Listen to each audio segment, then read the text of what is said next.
sa sarili lamang. Good morning, good afternoon, good evening po sa inyong lahat. Again, this is Mark Oculo doing our 5th episode of our podcast on Pilipinong Katoliko. Kamusta na po kayo?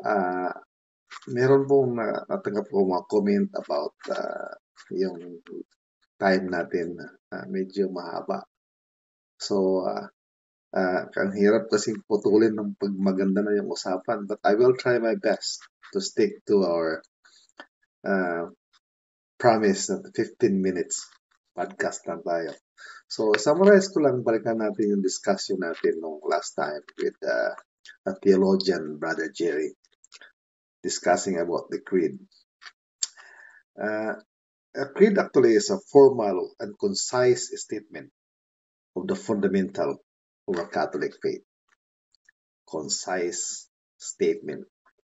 It includes mga dogmas, doctrines, and belief of our church. Para sa akin, bigyan ko kayo ng allegorical picture or explanation about the creed. It's actually a story of our salvation, if you think about it. It consists of, I would say, 5 parts.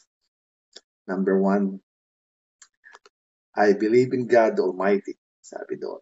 It's actually part of the Old Testament. If you remember, mayroong storya tungkol sa Ten Commandments with the Jews,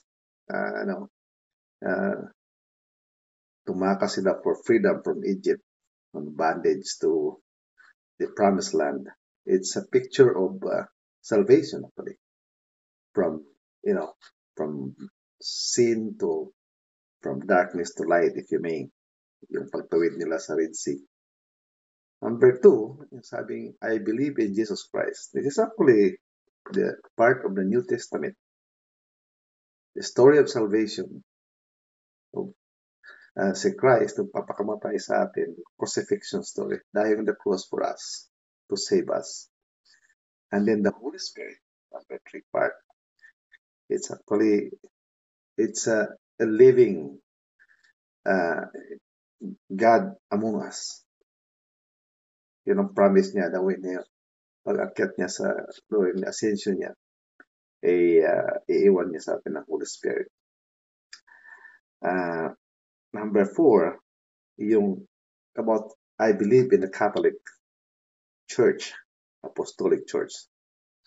Yes, we believe this is a source for divine teaching and revelation. And last one is the resurrection, which is the promise of God. If you believe in God and you follow His commandments. Ito nga sabi ni Father Nis dito, ito yung beauty and jewel of the Catholic religion. If you understand the meaning of our faith, Catholicism, you will enjoy it. At sabi nga ni Father Nis, the Catholic is really the right religion. Okay, ang sabi ng ating theologian, si Jerry, Brother Jerry, itong ating creed is unfathomable. Napakalalim ng ibig sabihin. Talagang malalim, ano? So, when we go to church every Sunday, we profess our faith. Sinasabi natin yung ating creed. Para matulungan, bigyan ko kayo ng tips practical tips how to internalize our belief na para maintindihan natin talaga ng gusto. Number 1, you need to consciously practice it through repetition. Number 2, you have to reflect on it. And number 3, you have to apply it in your daily life. Okay? So, sa ganang akin, ito yung mga practical tips na I'm trying my best kasi if you don't do it, napakahirap. Ika nga, napakadaling sabihin, mahirap gawin. Okay, so the second part of our discussion is about faith. I would like to focus on the saving faith kasi this is the faith that will save us. Now, ang sabi natin doon sa unang discussions, mga unang nating discussion, faith has two movement. Number 1, intellectual assent. So you agree with it, you will it.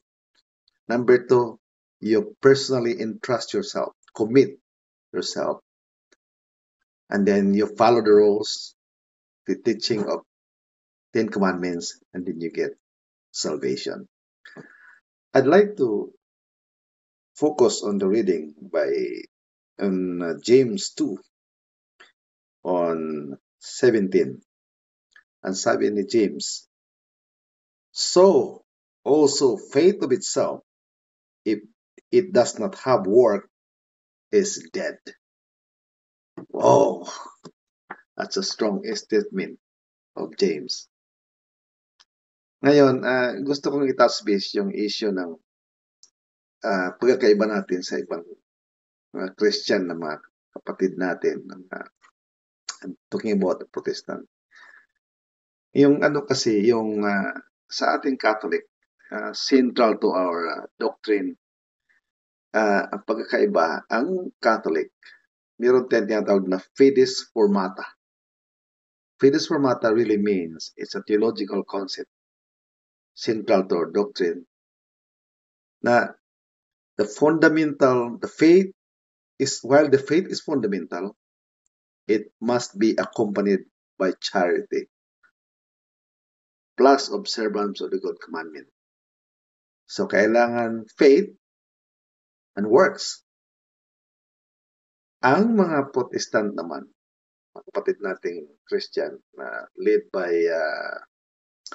Martin Luther, ang sa kanila is sola fide. Sola fide means is faith alone. I don't want to discuss this matter about sola fide kasi hindi naman talaga yun ang ating faith. Hindi naman Catholic yun. But kayo na mag-judge. Can faith alone can save you? You guys judge. Bahala na lang kayo kung anong tingin nyo dyan. Ngayon, bigyan ko yun ng, if you may, a metaphor about this saving faith. Itong doctrine ng doctor and patient's relationship, ito ay demonstrate faith. Kasi pupunta ka sa doktor mo dahil naniwala ka na mabibigyan kasi na ng lunas ng yung ano man ang sakit mo.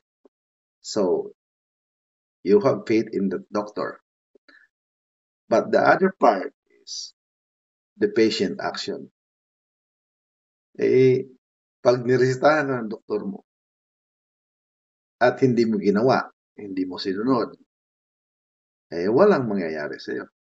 So, you have to agree with your doctor and then you have to do what the doctor says. So, yun lang ang ating, kumbaga, analogy dyan. So,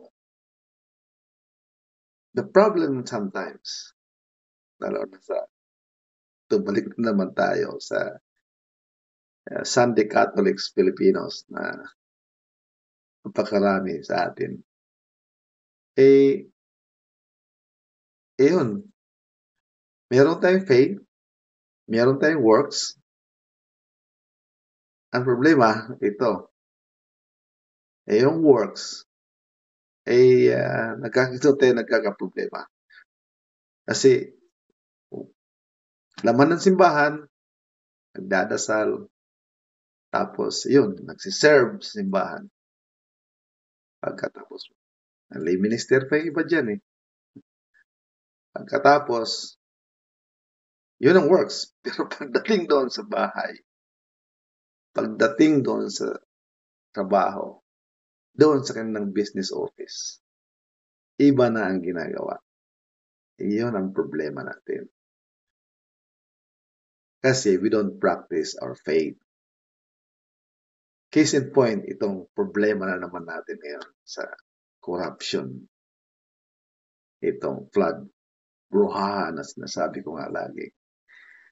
Eh, meron yan mga minister pa, mga lay minister pa.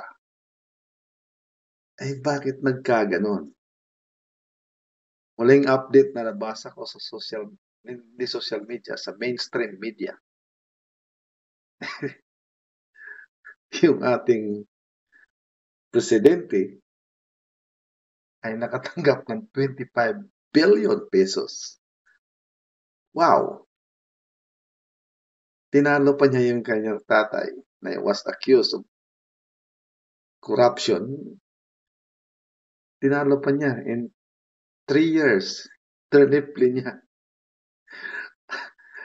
Kung ganito ang trend ng bansa natin, meron pa siyang 3 years, so another 25 billion?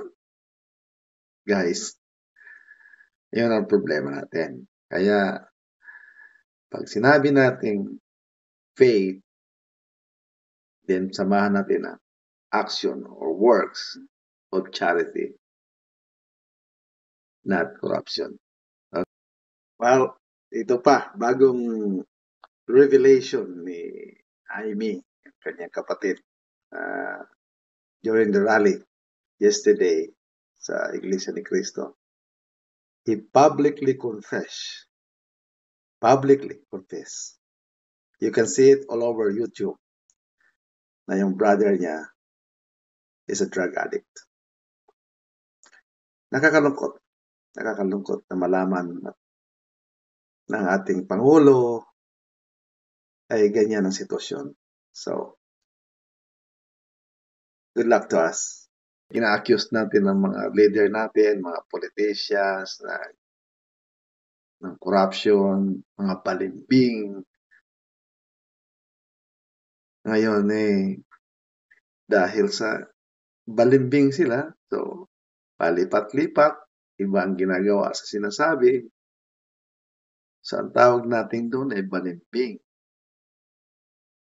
Ergo, anong tawag natin doon sa mga Sunday Catholics na nagsisimba pero iba ang ginagawa? Hindi turo ng Diyos. O di ba? O di balimbing na Katoliko. Ang tawag mo doon, balimbing na Katoliko. Yun ang tawag ko sa Sunday Catholics. Dagdag ko lang po before we end this talk. Ano ba ang common hindrances sa faith? Number 1, doubt. Number 2, fear. Number 3, ignorance. Number 4, self-sufficiency. Believe sa sarili. Busyness. Pride. Lack of knowledge. And harboring some secret sin na hindi na-confess or tinatago lang. Holding grudges. Now, how do you overcome these hindrances to faith? Number 1 is prayer. You have to pray. Number 2, study. That's what we're doing now, catechism. Study the Bible. Study the church doctrines and dogmas. Number 3, relying on divine strength. Number 4, actively working your spiritual life, like what we're doing now. Okay, so salamat po sa inyong pag-subaybay doon sa aking podcast today. We made it. We made it shorter today.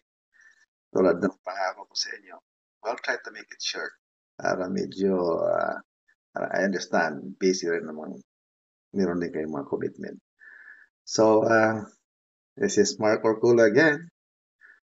I'll see you again on my next episode. Bye-bye.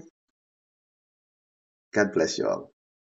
And don't forget, if you want to join me all the time, share, like, and subscribe. Okay, before we go, can we pray together so that we will see each other again, hopefully. In the Father, the Son, the Holy Spirit. Amen. Thank you, Lord, for our time together in this podcast. And I pray that we will see each other again next time on our next episode. Again, this is Mark. Bye-bye. May God bless you all. Adios. Ng Diyos na kapiling niya